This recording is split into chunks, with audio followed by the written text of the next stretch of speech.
Welcome to another episode of Sips and Screams, where twin sister horror movie fanatics sip themed cocktails and discuss our favorites in the genre.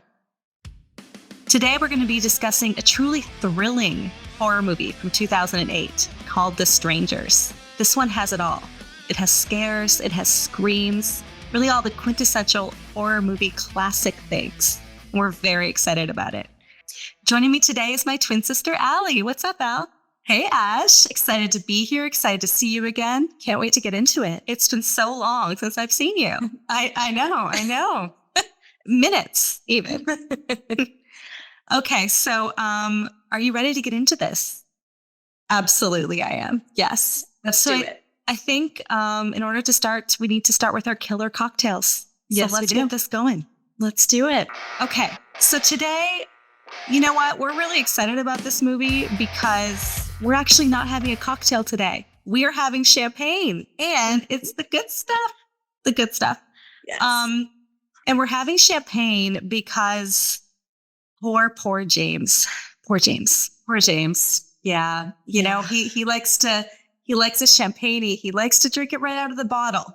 We're going to be a little more sophisticated tonight, I think. Straight out of the bottle. Poor James. We'll talk about his plight and why he was drowning his sorrows in champagne. So we're going to get this going. You know what, though? I thought of this. It's not a cocktail per se, but I named it. Oh, you did? What did you name it? I mean, really, we're just pouring champagne, but we're going to show you a nice technique. We're calling this, get ready for it. Okay. Champagne problems.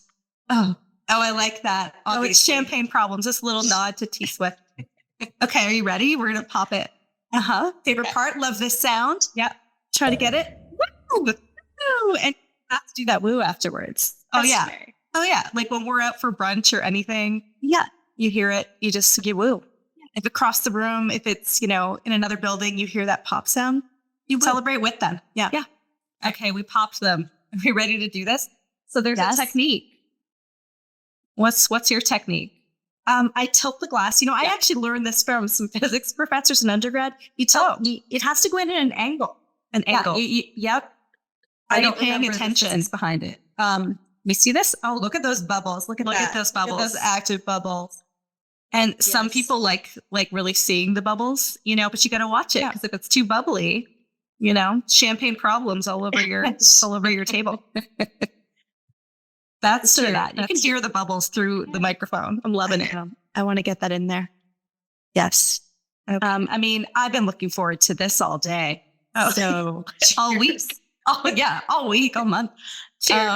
Cheers. Cheers. It doesn't get much better. I mean, it's just delicious. Yeah. I mean, I think champagne is good for celebrations, and like in this movie, it's good for when you're feeling miserable as well. Yeah. Just pop a bottle and eat a tub of Bluebell ice cream. Yeah. All your problems will be gone. Little did James know that his problems were just beginning. They were just beginning. Poor James. Poor James. Yeah. Oh my God, I got champagne everywhere. Just FYI. Like all over. Like I did amateur, as if it was your first time opening a bottle, Ash. Come on. I know. You know better. I know. So we're also dressed for the occasion. Yes. And you know what? I had to dig really deep. Like I don't wear flannel all the time.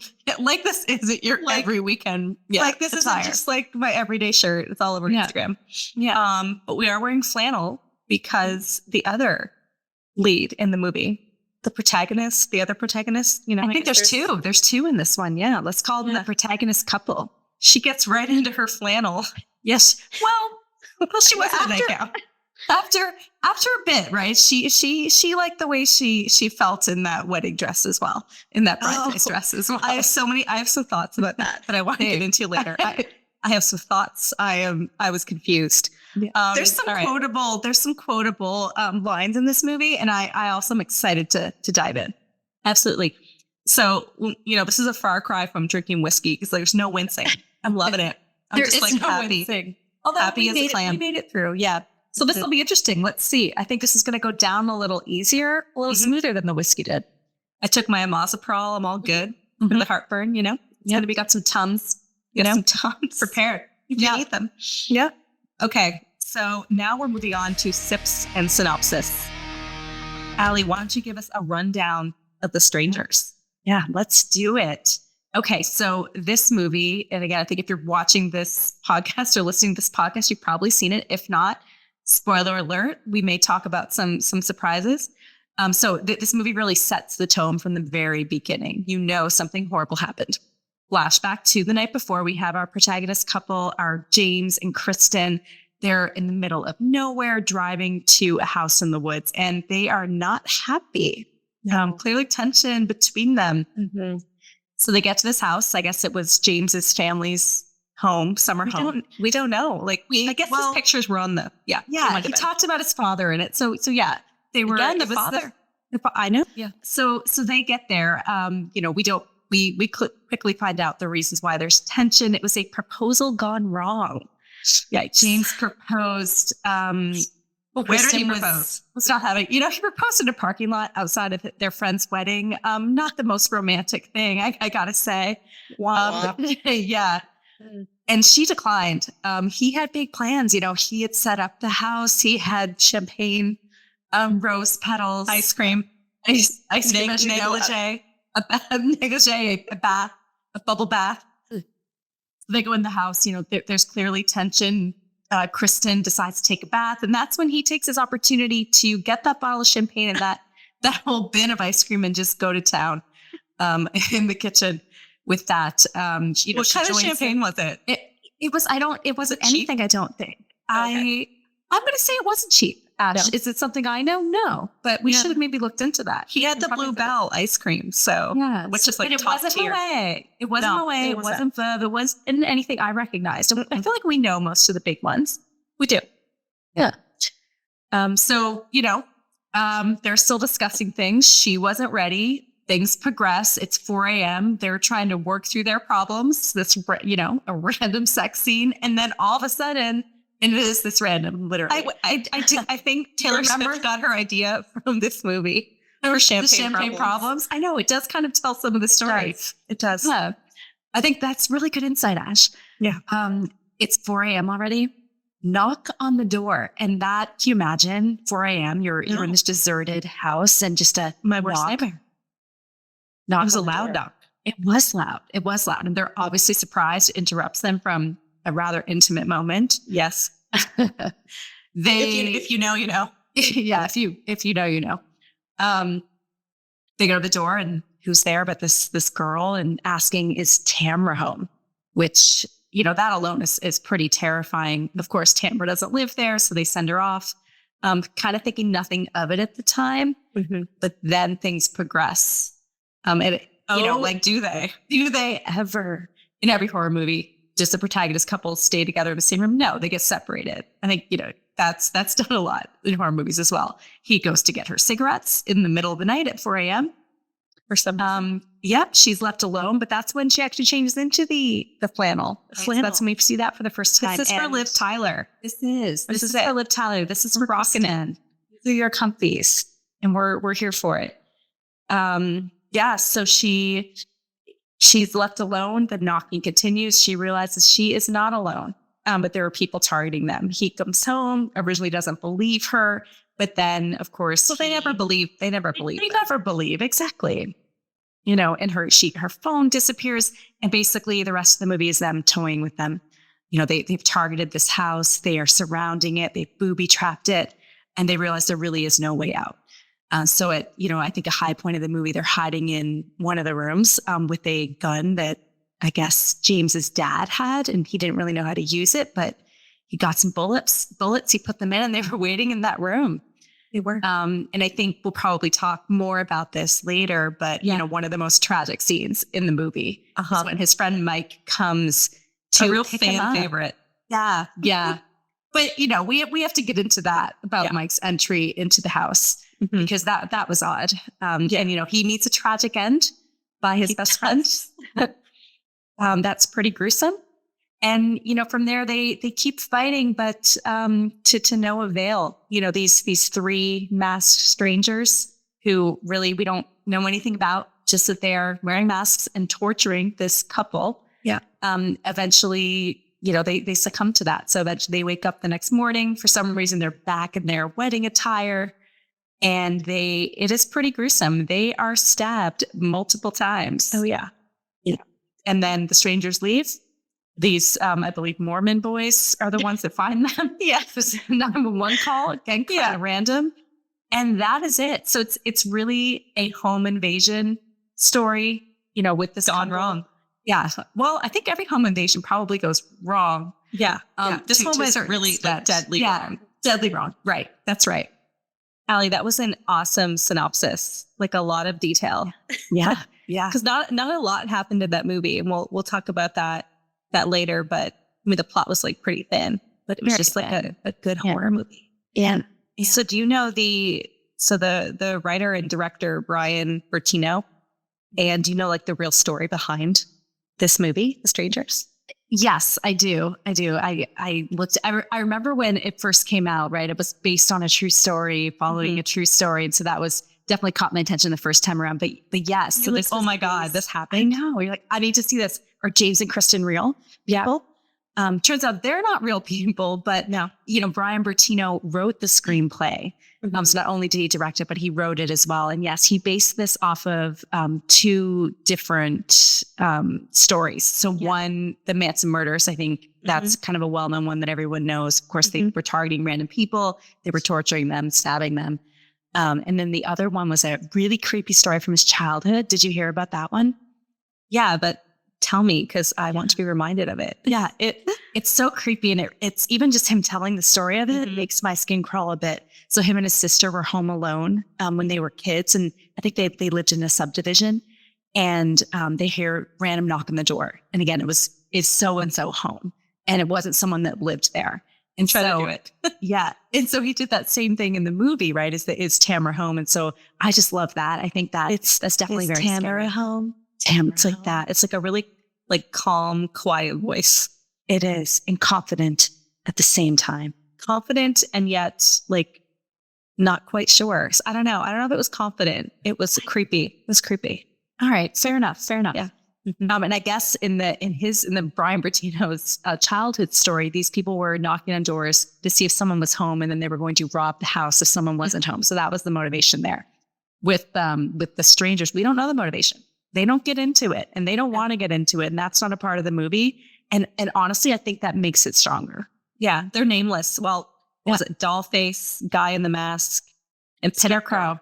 Yes, it was Scarecrow. Scarecrow. Very like Batman. The Batman one was Scarecrow. Yeah. Scarecrow, pinup doll, and Dollface, or whatever they pinup girl and Dollface. Pinup girl and Dollface. Like the creepiest masks. Like I don't want to come across that. Yeah. No. So yeah, those were the two things, and then there was one more. It was like a cold case. It was the Ketty Cabin murders up in NorCal. Oh, yeah. Yes. So I guess 4 people. This woman had divorced her husband and moved she was in Massachusetts, I believe. And then she moved across the country with her kids to this, it wasn't like a commune, but it was like a place where a bunch of cabins were, and lived in a cabin. And a bunch of people lived there. And I guess one night the daughter was away, came back in the morning and found them all dead. And they had been stabbed, and like just brutal. A brutal stabbing. And it was a cold case, and they never found the killer. People think that it might have been the husband, which obviously it's always the spouse. Right. If true crime has taught us anything, it's gonna be like 99%. It's gonna be the spouse. Right. So I guess they never solved that. So it was like his childhood experience, the Manson, Sharon Tate stuff, and then this is a cold case in the 80s. Okay, so let's get into it. Screamometer. All right. How many screams or sips, whatever you want to call it, are you going to give this one? All right. I'm going to take a sip first, and then I'll kind of answer that question. 1 through 10. 1 through 10. We established that last time. That's our range. Okay. This one, 10 is the worst, scary. 1 is not scary at all. 1's a comedy, like you said. Yes. And we're doing it overall. So I'm going to give this one, I'm going to give it a 6 out of 10. So I'm actually rating it higher than last week. A 6 out of 10. I think I agree that there were some horror movie tropes, but the way they set it up and the eeriness of it, there were just so many moments where I was sitting there just so creeped out. Yeah. Obviously watching in the theater, then watching it at home alone. It was so creepy. Yeah. So I'm going to give it a 6 out of 10. What about you? So 6 out of 10. I thought you were going to go higher because we always talk about this one being pretty terrifying. So I'm going to like adjust my initial. I'm going to go with as far as the overall horror movie and scares, because it's like constant scares. I'm going to go with a 9. I think watching this Home Alone, the other night was you're just kind of like waiting for the next thing to happen, and I found it really scary. So I'm going to give it a 9. I thought it was a really good horror movie. It wasn't that gory. We already established that's not like the best horror in my opinion. No, really till the end, but it's scary the whole time. Mm-hmm. Unrelenting, I would say. So I'm going to give this one a 9. People should watch it. Mm-hmm. You know, I think I'm going to reserve my 9s and higher scores for what we have to come in the future. You know, I know there's a lot of really great ones out there. So yeah, I'll keep mine at 6, but I love hearing your viewpoint as well. I'm just like going for it. I'm like, if I find it scary, it's getting it's getting. How do you beat that though? You're already at 9, Ash. We still got the Shining to go. There's half points. There's half points. There's half points. Yeah, no, that's true. Yeah, it's true. Listen, I have some critiques. Don't get me wrong. Just like in the moment, I'm like, no, because it was scary. And at the time when I saw it, I thought it was really creepy. Okay, so where'd you see it? I saw it in the theater. And I think we'll have to track this as we go. And I think every time I see it on a date, it's like, take a drink. You saw this on a date? Oh my God, you're more like date. Mm-hmm. But a very different story than last time. What's the thing to see on a date? Like a failed proposal and they die. Like how romantic. Here's the kicker. You know who I saw this with? The time like 2008, I think so. But tell me. Current husband. Yeah. So we started dating in 2008, and I'm sure it was my idea to go see The Strangers. I remember this. I totally remember this. Yeah. Yes. I remember this. So, similar as last time. Different ending. Very different ending, right? He was into it. Right? He was into it. He liked it. He came back. He's like, I'll protect you. Yeah, exactly. I won't be like James. Yeah, you won't not accept my proposal when I propose someday. I won't leave you alone in a cabin twice. Right. And drive around. Yeah. So definitely saw this on a date with him, again in Boston. But yeah, I think seeing it in the theater, I know you and I think disagree on this. Seeing it in the theater with a bunch of other people who are also scared, that's my vibe. I like that's your vibe. I don't. Yeah, I prefer to be seeing it at home. Oh, I do. I get into it. I let myself get into it. You do. Okay, I do. I find it safe. I find it very safe. I've seen like a horror movie where just like me and a couple other people in the theater, and that was okay. But I prefer like to just be like in it at home by myself. I want to be scared. I feel like champagne was a bad choice. It was like really coming up, Yeah, it is. It's really, we're doing a podcast. It's like, carbonated. Yeah. Apologies. Where did you see this movie? Take us back. I feel like I could make something up. Like, I don't know.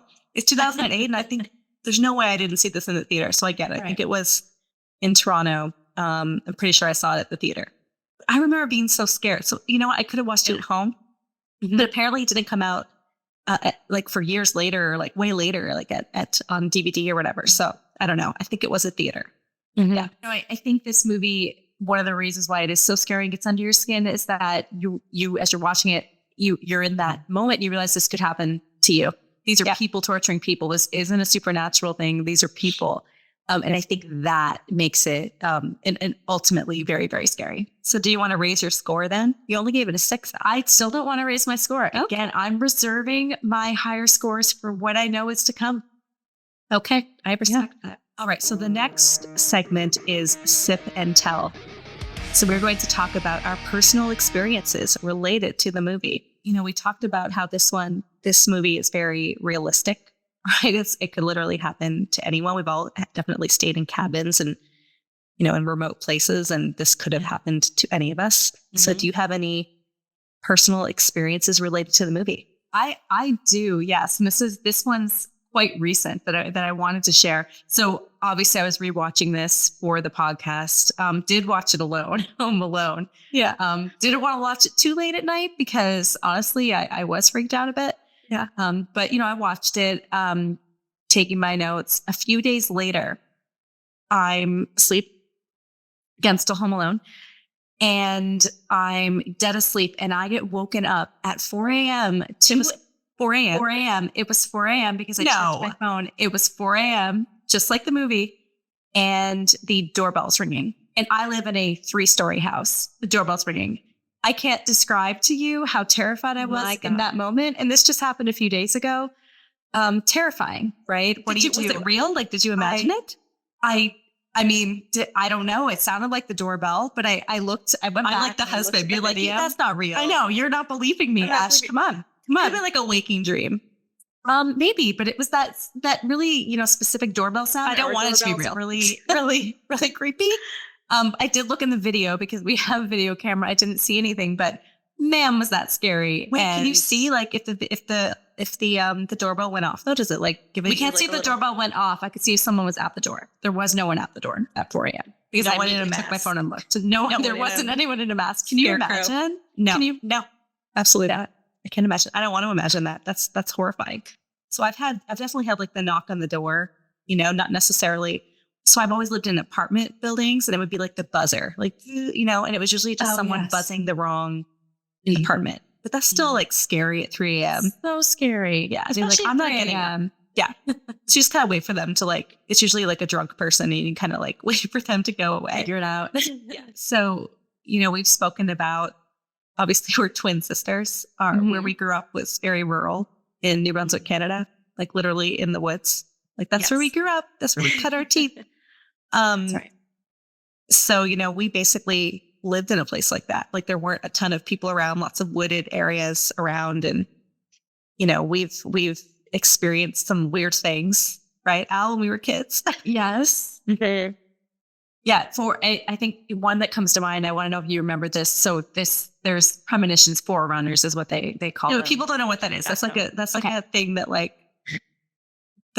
our family said. Like, I don't know if that's you can Google it. You can Google it. It's a well-known thing. Yeah. Okay, well, explain it for the listeners. Oh, okay. For our listeners, a forerunner. So it's almost like a premonition. So it's something that happens like a light switch going on and off, like a picture falling off of a wall. And it's supposed to be almost warning you of something bad that's going to happen. No, but it wasn't that for us though. It was always like a car coming in the driveway with headlights on.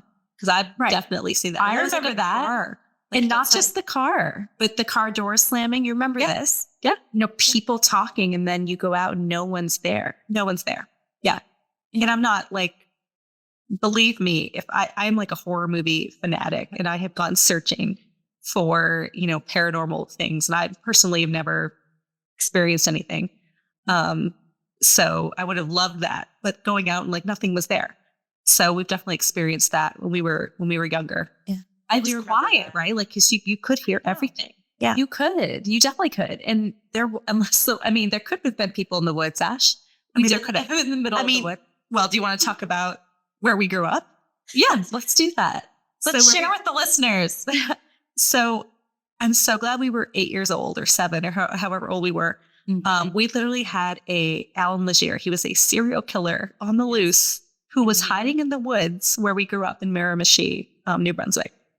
And like, thank goodness we were 8 years old. Like that, and it was around Halloween. I remember being like, we were like mad that we couldn't go out for Halloween.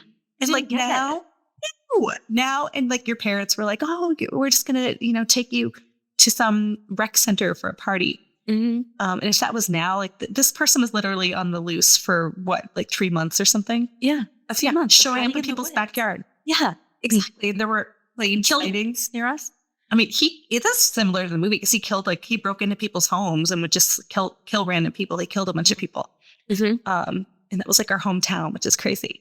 And he escaped from prison. Like it's like literally, they should make a movie on that. I know. I think Alan Legier, look it up. Yeah, it's quite the story. Mm-hmm. But he terrorized our city. He did for months. Yeah. And they coined the term murder machine. Even though it's Miramichi. I mean, when was this? Like the early 90s or something? Yeah. But it was quite a moment in the history of our city. Mm-hmm. And yeah, he was like living in the woods. Okay, so the next segment is called Sips and Scares. And we're going to discuss our favorite scary parts of The Strangers. So I don't know about you, but this movie was unrelenting. Like it was just, I mean, the first 1 minute maybe isn't scary. And then the rest of it's just like scare. Yeah. So, I mean, that could be a little tedious because it's constant. But there's so many scary things. So what's your number one? What's your number one scary moment? Yeah. You know, I want to say knock on the door because just that what I felt in that moment, but I'm going to go with a different one. I'm really? going to go. I thought you were for sure going to say knock on the door. No, I'm going to go with a different one. And so for me, those silent moments in the movie with no dialogue, no anything were the best. And so when she's standing there, how she's drinking a beer or something. And she's smoking a cigarette. Maybe she's smoking a cigarette. Yeah, cigarettes that she was smoking in her flannel. Yeah, in the flannel. So she kind of looks like us standing in the kitchen smoking her cigarette. And you see just in the background, Scarecrow. So one of the strangers, and he's in the house. And that's when you realize they're not just outside, they're in the house. At that moment for me, probably top scare in the movie. Oh yeah. And you have to really it's interesting how they framed it, right? Because she's they're framed, she's in the foreground and she's smoking the cigarette. Mm-hmm. And then you just kind of see this movement in the background where he comes up and just stands there watching her. Stands there. Exactly. Yeah. And I think that's the thing. It's not, they're not doing these crazy things. It'll just be these kind of little things that you see. And it, like you said, unrelenting. Unrelenting. So I had the knock on the door when they open it. Okay. It takes you out. It's this romantic moment or whatever. And you think it's some drama. And you hear the knock on the door and they're like, it's 4 a.m. Like, what the hell? Yeah. And then they go over and she's like, is Tamara home? That part was just scary because you're like, oh, it's starting. Mm-hmm. But I think the scariest moment was when she's going around the house. So she'd already kind of experienced some things and she goes up she grabs a knife, smart girl. Yeah, and she goes over to the window and she moves the curtain. It was very such a horror cliche, like Psycho, where you're pulling the shower curtain. But she does that with the curtain in the living room. Because she's done it a few times and there's been nothing. But then she pulls it over and then Scarecrow's right there on the outside. Oh, yeah. Just right there. That's so good. And I knew it was coming the other night when I rewatched it and I still jumped. I'm like, that is some scary stuff. That was so scary. So good. Because she opened and then she screams and then it's on, the movie. Yeah. The movie kind of begins. And then similar to last week, the record player turning on randomly. Oh, I had the record player written down too, just blaring too, right? They use that a lot. The record player, it's not just turning on, but it's blaring. Oh yeah, blaring. Just country song, I think it was. Yeah, but then she turns around and there's no one there. So I don't know how they did they do that quickly. Yeah. And then I had the part where they're looking outside and that she's just standing there. One of the girls is just standing there in the woods. Mm-hmm. Very It Follows. Mm-hmm. Well, we'll talk about ripoffs. Yeah. I guess what ripped off it. Got a lot to say there. Oh yeah.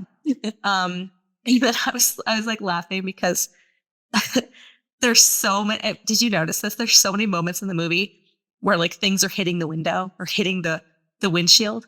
The first time it happened, something they threw something at the window and it was this big loud bang and you're like, oh, that's scary. But it happens 10 more times. But the 10th time, I'm like, I'm not even scared. That's why when I said earlier, a little bit tedious, that was I was kind of, that's funny. It's the same thing over and over again. It desensitizes you. It does. I think effective horror is less quantity. Yeah. A few big scares in that, because it's, it's not the scare itself. And I'll say this, it's not the scare, it's the build up to the scare that is the craziest part. Yeah. It's that build up. It's when something's going to happen. It's not the jump scare. It's right before that. Although before. When the guy was outside and she opened the curtain, I'm sorry. It was a scare. That was scary. That's the first time the first reveal of the. We hadn't seen the masks yet. No. Yeah. And it was very Michael Myers. I mean. Oh yeah. Whenever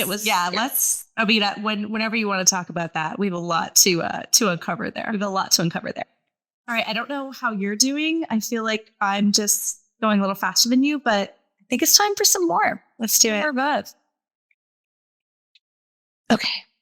Cheers. I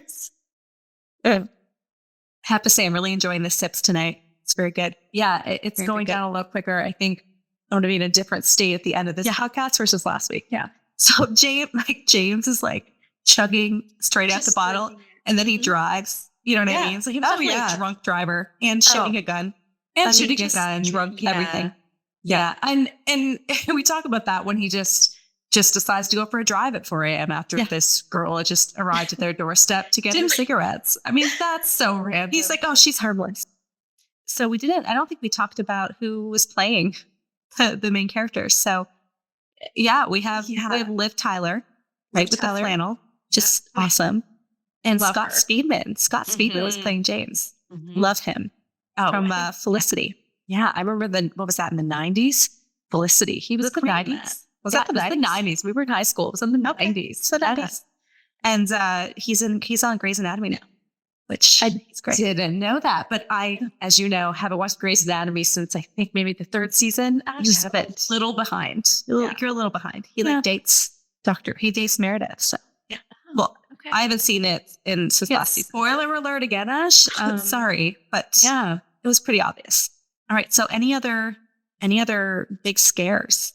I thought when they were like at the end, why are you doing this to us? She actually asked them that like a bunch, like, why are you doing this to us?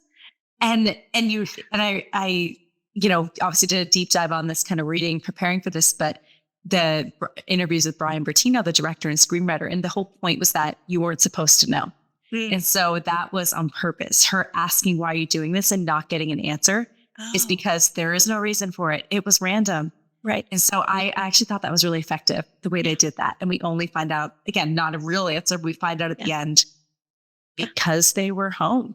Yeah. Because so the director and the writer, what he experienced was if someone was home, they weren't breaking in. But these crazy killers were like, if you're home, we're coming in. But I think also not they were already in there. Yeah. And they had to have staged, they booby trapped the house, right? There were, because when they tried to escape. I don't know what you're talking about. What they tried to escape. It's like Home Alone. No, outside. When they ran to escape, they were tripped. When they're running to escape. Yeah. So they booby trapped the outside. Sorry. Yeah. And I'm like, booby trapped the outside of the house. Okay. It wasn't, we're not talking Home Alone. You're right. Like he comes, he puts tacks in the room. And I'm like, that's not any of that. But outside to keep them there. I will say though, I don't know if you noticed this. I was just, really paying attention at the beginning. But when they first arrive and she's like drawing a bath or whatever, because he had those petals, the drawing of the bath. No, but I thought there was some foreshadowing because they, when the water runs, it was like kind of red brown. And I thought that was a nice use of foreshadowing of the blood, that was the carnage, if you will, that was to come. Yeah. And we know about the blood even from the beginning of the movie, right? They set us up for that. We know that there's going to be blood in there because of that 911 call. Oh, right. You're right. Yes. It starts with the 911 call. Yeah. By the Mormon children or whatever. I don't know what they were. They seem really calm though when they discover the body. It's like they were like, oh, there's 3 dead people. Yeah. 2 dead people. Oh no, there were 3. That's right. Well, again, it depends on the ending. Okay. Okay. And that later. And we have to talk about that because I do not know the alternate ending. So I'm very excited. I'm going to enlighten you. Please, spoiler alert, it's not that exciting. It's not that different. It's very subtle. And I will say, the ending when, they finally succumb to they almost like give up, I guess, and they're tied up and they succumb to the 3 masked killers. I can't even, I hate that scene. I can barely watch it. I don't like it. I don't like the slow motion stabbing. I hate it. It's gruesome and it's realistic. The way it happens, right? And I hate it. How they react to it being stabbed. It's like Zodiac. Yeah. That scene in Zodiac when they're like watching the other person die. I hate it. The blood curdling scream. I didn't like that part. Brian Bertino, I feel like that could have happened off camera. And thankfully they did his or whatever. And then hers was off camera. You could just kind of like hear her scream. Yeah. Scott Speedman's acting skills though. Let's bravo to that, right? Bravo. He committed to being brutally stabbed in the stomach. Yeah. But he's like, he spent the whole night trying to escape. I mean, he made some mistakes. Yeah. Mistakes were made.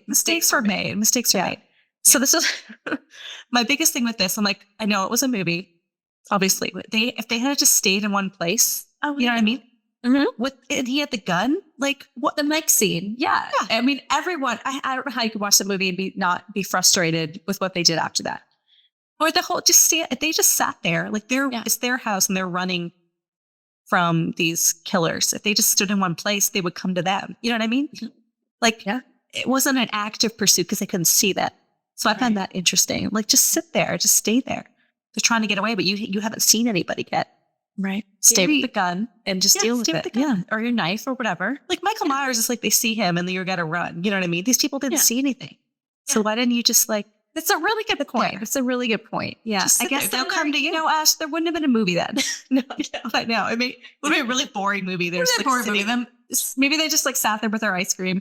They had the champagne. They do the champagne. They had the ice cream that, and if you're going to go down with some champs. I mean, champs and ice cream that never seemed to melt. I don't know if you noticed that. That ice cream bin stayed on that table for hours. Right. Yeah. Hours, all night. That thing never melted. So I was a little frustrated. Like, I do think there were many, many scares, which is why I rated it high. But I was a little, by the end, I was like, oh my God, let's get on with it. Where are they? You know, I'm ready to the stabbing. I'm ready to see that. You knew what's coming. Killers. I did know the stabbing was coming.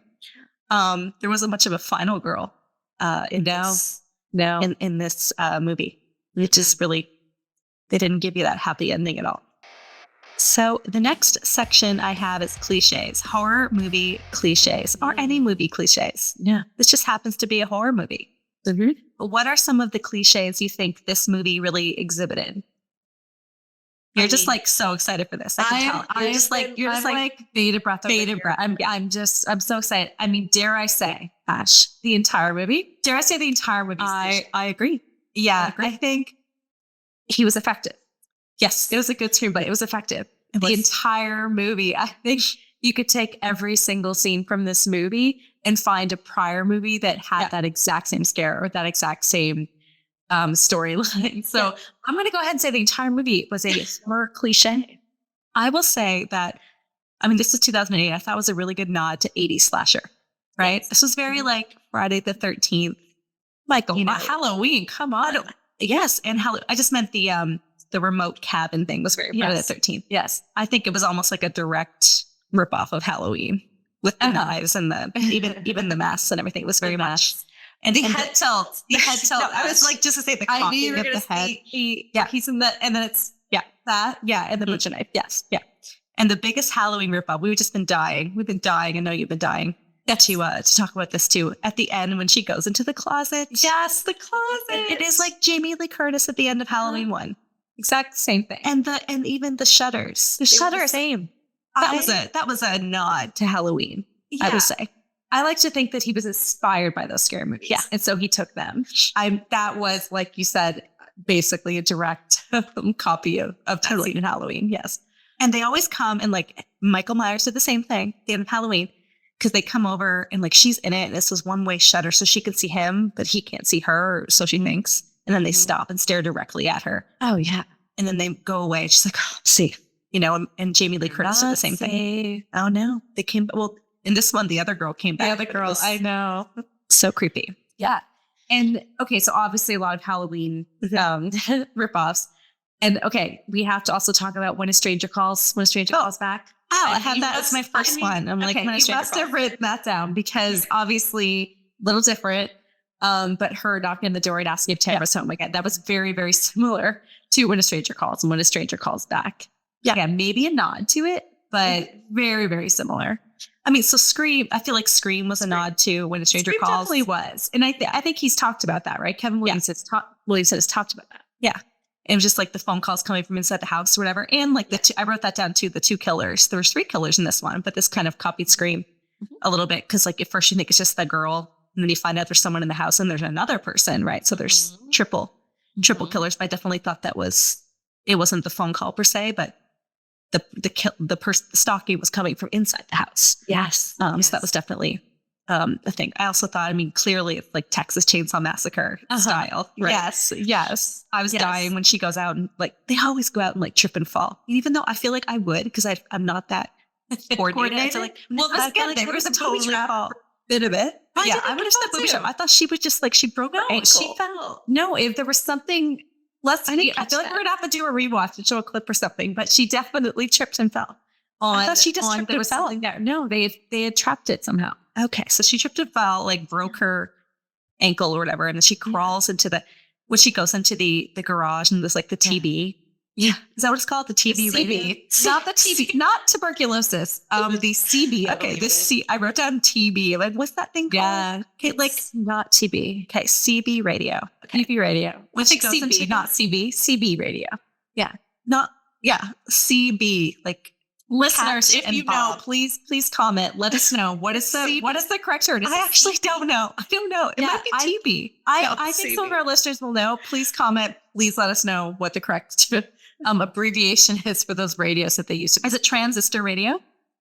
Transistor radio? Is it that? So? No, I don't think so. Anyway. Well, listen, it's this radio and has this microphone thingy. Mm-hmm. And she calls out and you got to switch the channels. Mm-hmm. And she's like, hello. And she knows the person's out there. Hello, help me. I love your impressions. By the way. The girl is kind of like circling outside and like shines the light in. And like she knows she's in there. Of course. Anyway, that's been done. That was very Texas Chainsaw. Because Texas Chainsaw, have you seen it? The original? Yeah. And the remake? I think the remake is actually better. Oh, I agree. I like the remake a lot. The Jessica Biel one. There was 2 remakes, to be fair. I like the Jessica Biel one. Yeah. I thought that one was so good. But they're constantly like changing locations. And again, this goes back to my thing. Just stay in one spot. They'll come to you. But that's a cliche that they talk about. You go. Yeah. Yeah, that's true. Right? They're always running up the stairs or whatever. You think you're more safe. Although, the house was like totally well lit and everything. You could have just stayed there. It was right out into the woods, into some garage thing. Like you're going to be found. Mm-hmm. But anyway. Do you remember the beginning of the movie when I think it's when she's at the door and Scott Speedman, James' character, makes a comment on this he's like, no dogs barking. I don't hear any cars going. Yeah. So it's really alluding to the fact that they are alone out there. There is no one to come to help them. Except for Mike. Oh, yeah. Mike. We have to talk about that. Yeah. Yeah. So I have that as a cliche where they killed a friend. They accidentally kill. Oh, yeah. I think that is a horror movie cliche. Like I'm thinking of, so Jamie Lee Curtis did it in like the Halloween reboot when she kills, spoiler alert. She kills Michael Myers on that one. That's a relatively new movie. Like 20 years ago. But yeah, I guess. So she kills Michael Myers, but she then finds out it was he swapped the masks and it was actually some other person. They did that afterwards. Yeah. Just to keep her alive. They did. So I do think it's a horror cliche when they accidentally kill the friend. Or they think it's the killer and it's actually the friend. Mm-hmm. So this friend just happened to be Mike, right? His drunk friend from the wedding. Was he he wasn't the groom. He was like, I don't think the groom would have left his wife on the wedding night to come pick up the friend. So I'm going to go ahead and say he's probably in the wedding party. Not the groom, Ash. Yeah, probably not the groom. So he shows up when Glenn Howerton, he's like the guy from Always Sunny and AP Bio. I love him in AP Bio. Mm-hmm. He's great. So he shows up. I didn't rewatching it. I'm like, oh, that's that guy, right? Yeah. But back in 2008, I don't think I knew who he was. Mm-hmm. But he shows up very like inquisitively. But he says nothing. He walks into this house. He sees them. No, but he gets the thing. He gets the thing thrown in his truck or whatever. He does. You're right. He just gets out he's like, okay, I'm doing this, and he goes in, but he doesn't even yell for them. He walks silently through the house. He sees just again disarray. Things obviously are wrong there. He doesn't say anything. And does he have a weapon? He doesn't have a weapon either. I don't think he's armed with his cell phone, which comes in handy later. Yeah. Which we'll talk about. Yeah. Yeah. No, but he keeps walking. And then what happens, Ash? Well, at this point, James has returned and they're in this closet thing and he has a shotgun. Yeah. Like a, one of those like hunting rifles or whatever. Yeah. With like one bullet and you have to reload it. And so they're in there and he's waiting for the killer to walk by. And when the killer walks by, he's going to shoot him in the head and kill them. Uh-huh. But who walks by but Mike? So he shoots him in the head. Like, I mean, then he falls. For someone that doesn't shoot, pretty good aim to just right in the head like that. Right. It kills him instantly. Yeah. And he falls down and then they're like, oh, it's over. And they're like, oh no. Or James is anyway. He's like, that's a tuxedo. And then he crawls over and realizes it's his friend and is pretty distraught about that. Yeah. But definitely a cliche. And then do you remember this? they had enough time to see this, the killers, and then go over to the window and write killer. So very I know I did last summer. I don't know. Yeah, very much like I know you did last summer. Very much like Shining-esque with like red rum, you know? Yeah. But I think the red lettering. I will say I think that was important because it made the ending make more sense. Like he was very defeated and kind of gave up. And I think he felt really guilty. And he's like, whatever, just kill me. Yeah. At the end, Scott Speedman's character, James, because I feel like, they had one hell of a night. It was like 4 hours or whatever. I think the sun came up. Yeah. That's a really good point, actually. And I think I noticed that too, because he was for so long in the movie, he didn't believe her. And then, they thought they could escape. And then they resorted to the house and they started to fight back at that point. Yeah. And after that, kind of know something back.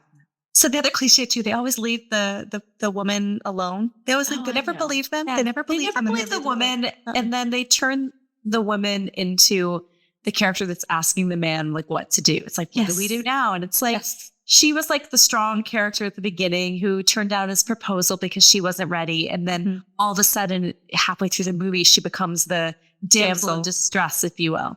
Yeah. Which I think that's not necessarily a horror movie cliche because like you said, there's usually that final girl. That's just a movie cliche in general. And so I was frustrated by that on rewatch, actually. Yeah, because you're watching it like, oh, he's going to like prove himself to her. Yeah. She's going to love him and want to marry him. But that's not at all how it ended. No. I don't know, because they kind of made it seem like he was a bit of a loser because he lied about knowing hunting. He was like making all these lies to like try to get her. Yeah. So I think, and he even said, he's like, I don't know, I just said that. I just said that I could hunt. Right. So I feel like he was a little inadequate, but it made the ending to me make sense because he tried and he couldn't save her. Such a good point. Yeah, I think that's such a good point. This isn't a horror movie cliche with eating the ice cream. I thought that was so funny when he's like eating it right out of the tub and drinking the champagne. But like, also, cheers.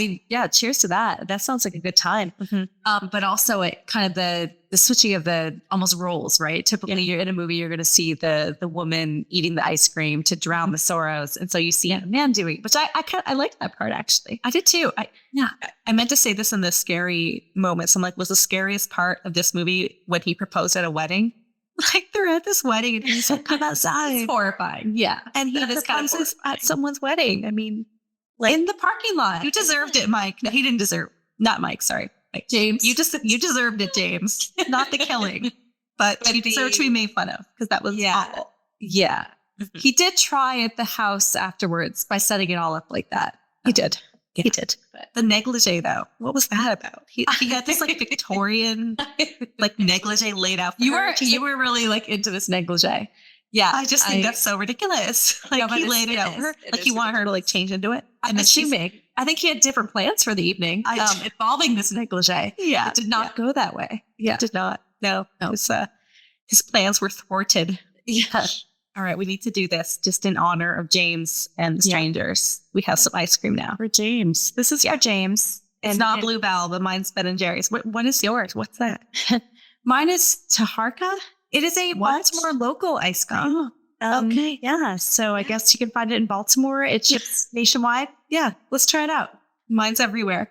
It's like a salted caramel. Yeah, I think we all know Ben and Jerry's, Ash. What kind? Mine's a banana pudding. Mine's salted caramel. And it's like so good. You know what it goes really good with, like James did. Some champagne. Mm-hmm. Speaking of, I'm a little low. So it is time to fill up again. People listening to just the audio, it's like we're just eating ice cream and drinking champagne, but you can kind of hear. You're not wrong. Yeah, you are not wrong. We're enjoying it. It's Friday night. We're reviewing The Strangers. Watch it. You'll understand. Yeah. I'm glad like he got to have a bottle of champagne and some ice cream before his demise though. Yeah. Yeah. Me too. His night. Well, he had a bad night. He had a failed proposal. He had a bad night.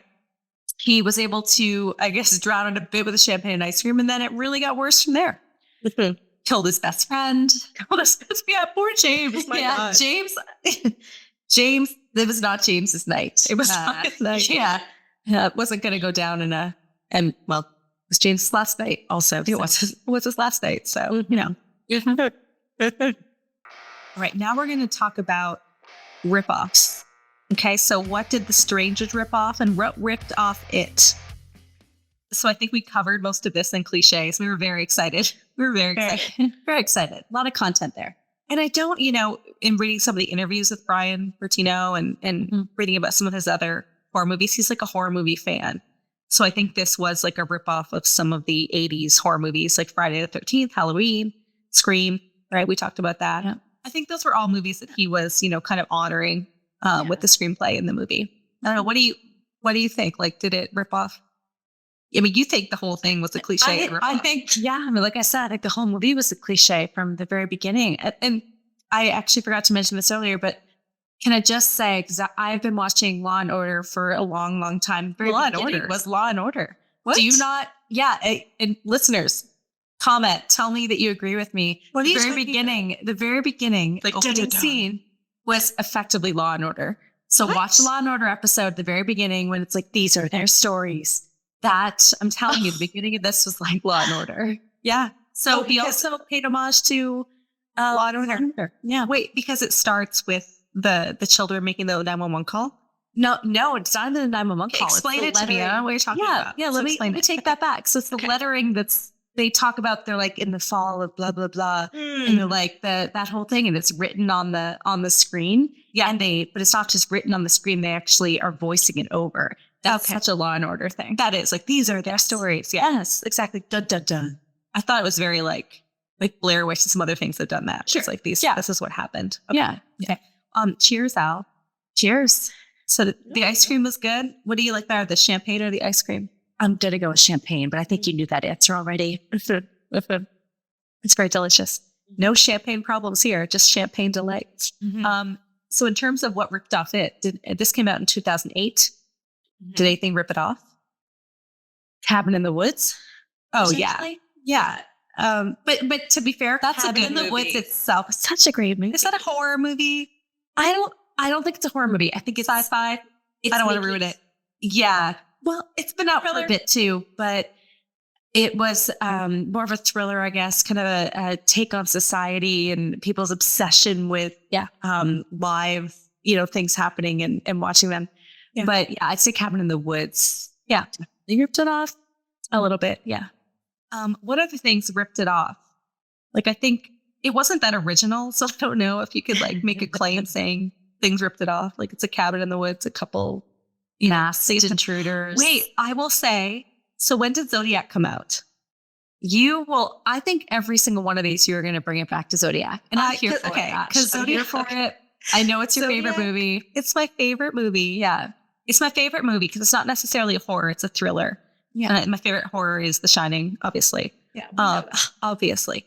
But Zodiac is my favorite movie of all time. Like I will rewatch it. If someone's like, you want to watch Zodiac? Yep. Like, it's like a 3.5 hour movie. No problem. I will watch it. I love it. I think it's thrilling.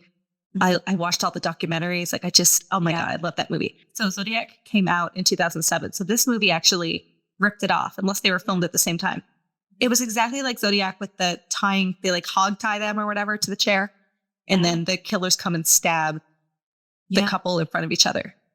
Oh, except in Zodiac, the male survived. And in this one, the woman survived. I mean, she lived longer. Say that. Yeah. She watched him be stabbed multiple times. But it was the same thing. It's like they watched this, like the slow stabbing, and like my worst, like horrible, like my worst. Oh, horrible. You see it coming. Fear. Awful. Yeah. And it is slow motion. I hate it. Yeah. It's gruesome. The sound effects are gruesome too. They, I know what he was going for there, but it is very gruesome.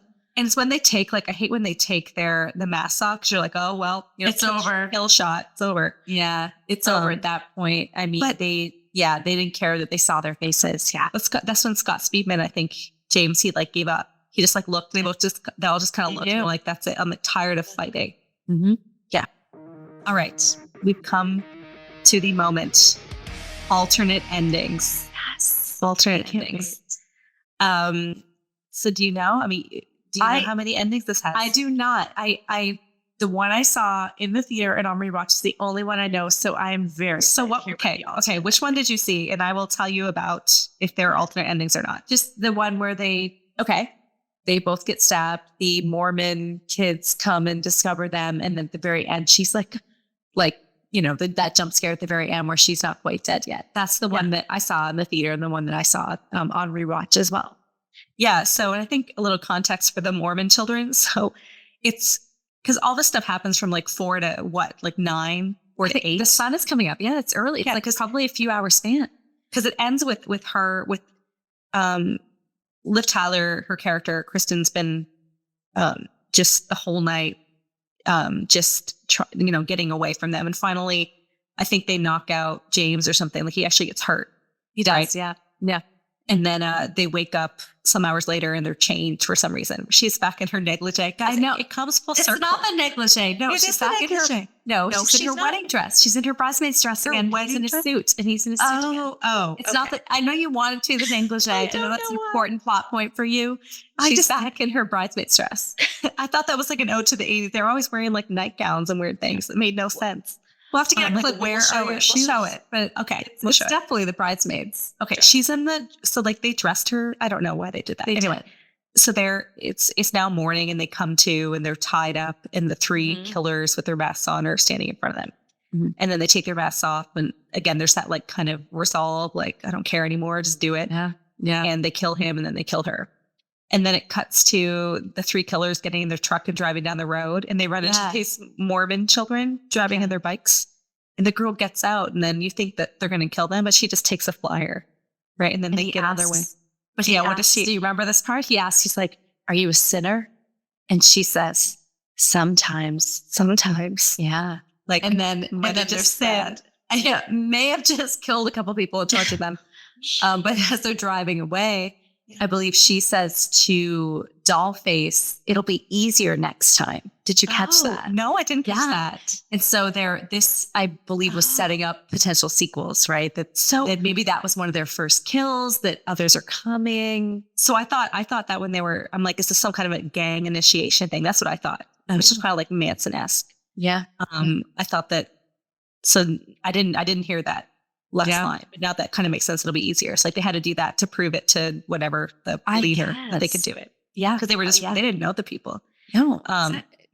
So the one you saw, the kids show up and then there's one last scare where she's like, like reaches up. Yeah. And she's like, she's still alive, I guess. It's kind of final girl. Kind of. So the other ending, there's no Mormon kids, but they're lying there and she's kind of like barely labored breathing, like just barely alive. And Mike's phone rings. Mike, who got shot in the head by James. Mike. It rings and she crawls over in her, she's barely alive. And she crawls over to get the phone and she answers it. And then there's no one there. And then the scarecrow dude comes over and takes the phone. And then she dies. He's still there. So she still dies, I guess. Okay. Yeah, he was still there. He takes the phone. Did he call the phone? Who called the phone? I think it was like someone looking for Mike.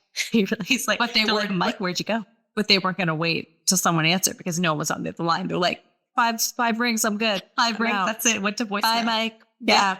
Bye. I don't know. But so that was okay. I think that one was even more tragic than the other one because the one that I saw in the theater and then one the other night, like there's that last jump scare. She could have been. They leave it unanswered that she could have been alive. So those are the 2 alternate endings. I like the one I got. I like the one. Yeah, I don't know what you think. Too. Yeah, me too. I like that one. Maybe she's alive. Yeah. Okay. The villain. The villain. Who's the villain? What do you think? And you're forcing me to go outside of my comfort zone on this because I'm forcing you to really like. All right. There were not many characters in this movie. The villain was James.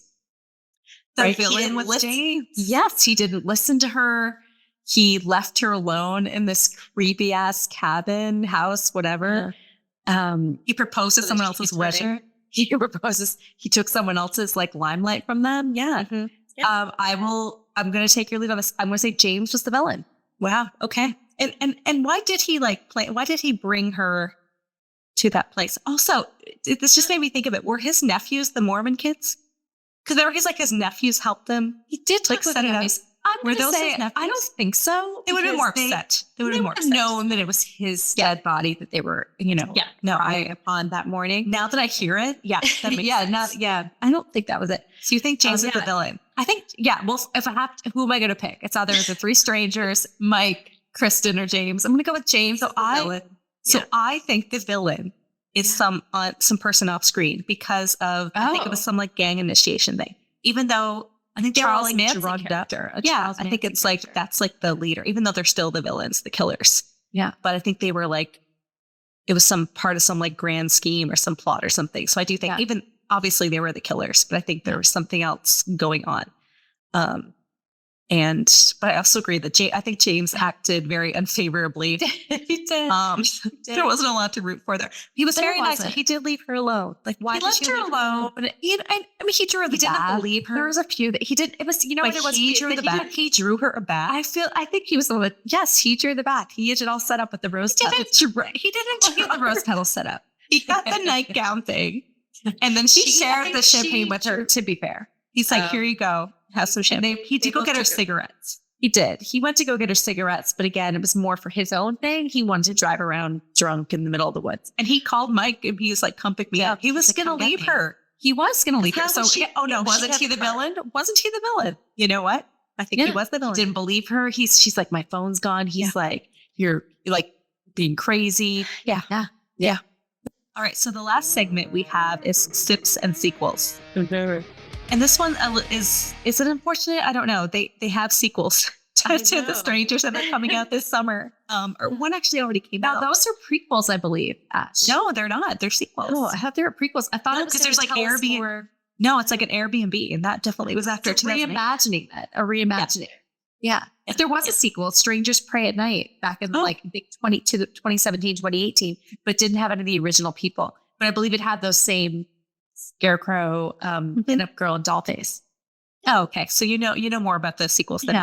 But I was, I try not to pay attention to all of the sequels and just think of like what I would do for a sequel. Yeah. So I keep going back to the final girl thing, right? So in the one that we saw in the theater and just rewatching it, like she was alive at the end. She's like, blah. So I think she's alive. She goes on the hunt. The hunted becomes the hunter. Oh, and I think that should have been after them.